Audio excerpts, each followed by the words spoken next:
lovely humans, welcome to Starlight and Stitches. Thank you so much for joining me here today. If you are new and you like crochet and crafts and yarn hauls, end of the month finished project videos, all sorts of lovely wholesome crafty goodness, then do hit subscribe and join my subscribers, because my subscribers are the best. So if you are also the best, come and join us. This is our lovely happy positive place on the internet. I'm very excited for today's video because I am going to be showing you my 2024 year-long projects. Now, most of you who've been watching me for a while know that I like to start a project and finish it before I start something else. I don't have many whips hanging around. I like to do something, get it finished before I start something else. However, the last couple of years, I have been doing a year-long project. Now, I started, when did I start? Not last year, year before, so 2022.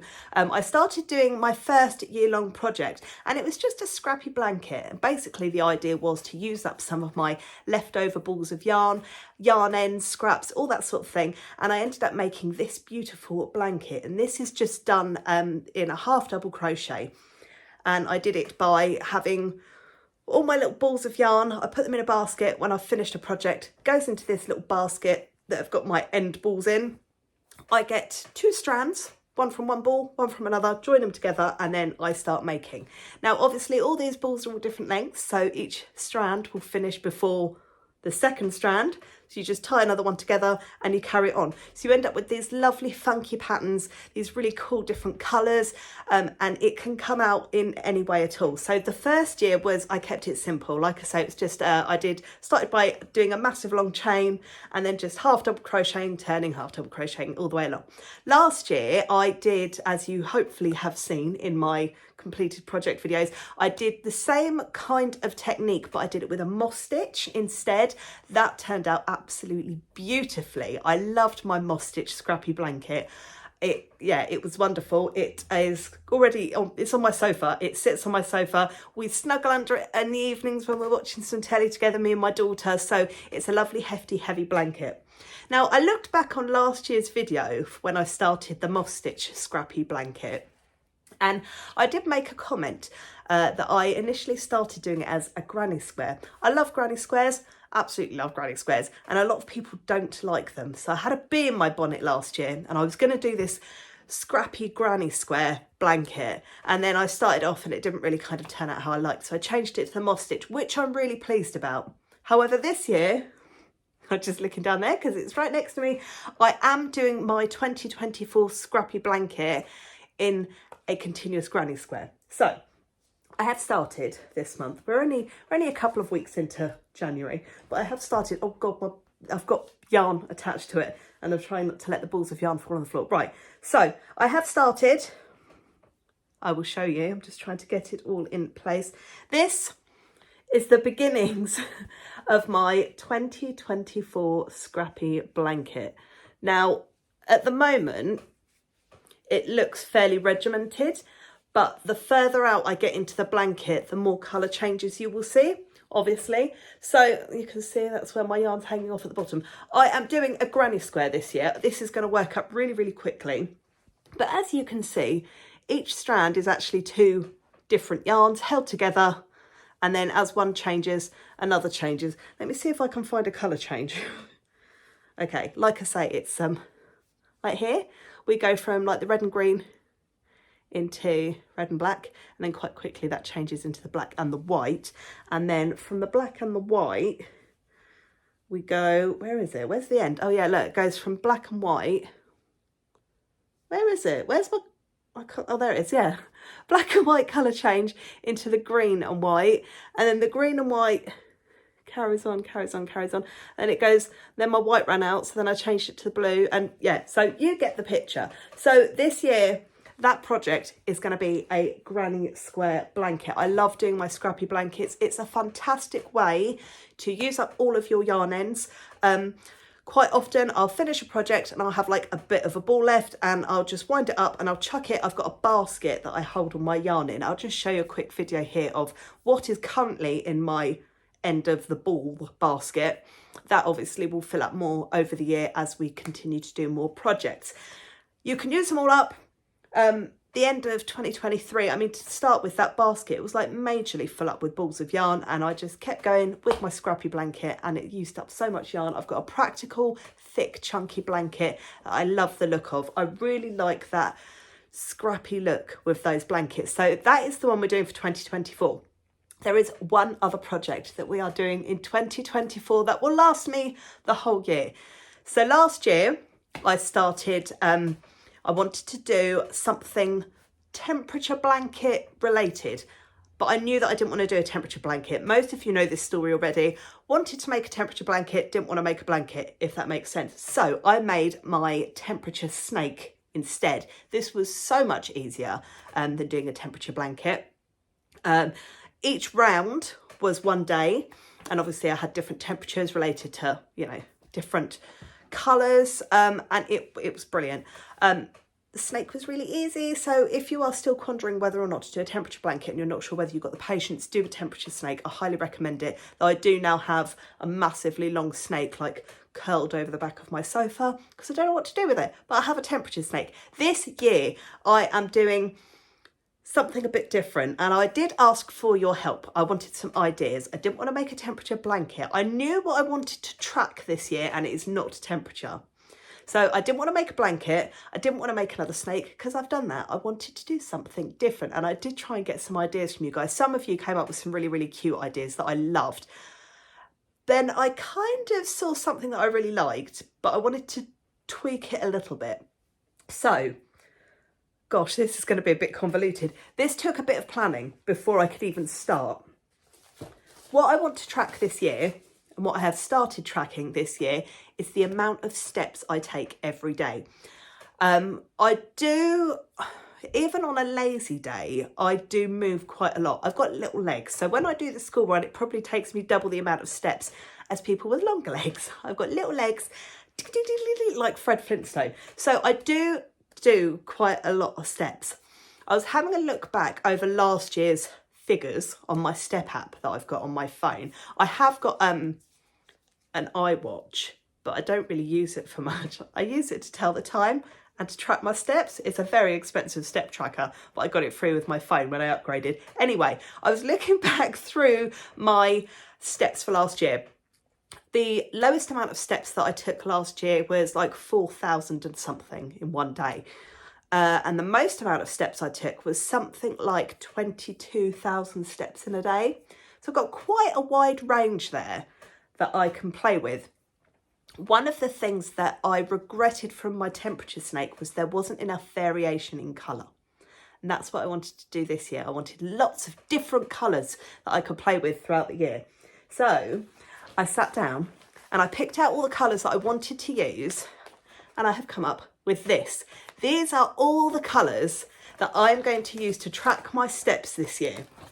Okay, so we start off with the cooler colours from green into blue, and then purples, pinks, oranges and yellows. So warmer down this end, cooler up this end. The cooler colours are the lower amount of steps. The warmer colours are the higher amount of steps. So I break it down into like 1,000s. So anything less than 5,000, we start here. Between 5,000 and 5,099 steps, we're here. And then it keeps going down all these different colours until we get anything over 21,000 at the bottom. There's also two other colours that I need to keep in mind when I'm making this particular project this year. Work days, I tend to do more steps than non-work days generally.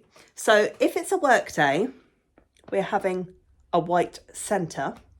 And if it's no work, it's a white centre. If it's a work day, it's a grey centre. Because what I'm making this year, for each day of the year, I will be making one of these little puffy flowers. So I've already got 2 weeks worth on here. I have made, oh gosh, I need to try and hold this up. I have made this circular thing with 12 different colours on it, going from January, February, March, April, May, June, July, August, September, October, November, December, right? I want this to be a hanging thing. So I haven't quite figured the top out yet, but I've got the main main thing in place. And then I will tie these to each day. Right, so this was my first week here. I will obviously space these out properly as we go through. And then I'll like tie the bottom just to make sure that it's all secure. But I've just put these on here just to kind of show you what it's going to kind of be like. And obviously by the end of the year, that will be all the way around. So we'll have all these wonderful, colourful flowers. So these lovely little puff flowers, I've just done a puff flower twice for each day and then just sewn them together so that it goes around the string. And then these coloured bits in the middle represent whether it's a work day or not. So white is a not work day and grey is a work day. So this is my first 2 weeks of the year. I've got all my beautiful puffy flowers. I might try and like alternate them. Yeah, I think that might be the best way to do it. But I love them, and it's quite interesting actually because that's Monday, Tuesday, Wednesday, Thursday. Oh, okay, maybe they do match. Maybe. It's 2 of that colour and there's 2 of that colour already. I've already got 2 matadors, which is interesting. But we're going to have lots and lots of different colours because I do take a random amount of steps each day. I am really excited about this idea, and the fact that once this is done, this lovely colourful hoopy thing is just going to be surrounded with dangly flowers, and then I can hang them in the corner of my room. I'm just going to hang this back up so I don't drop it on the floor. I can hang it up in the corner of my room, and then I've got this really pretty rainbow decoration. That's the idea. The flowers don't take very long to make. I will put a link in the description down below of the tutorial that I followed.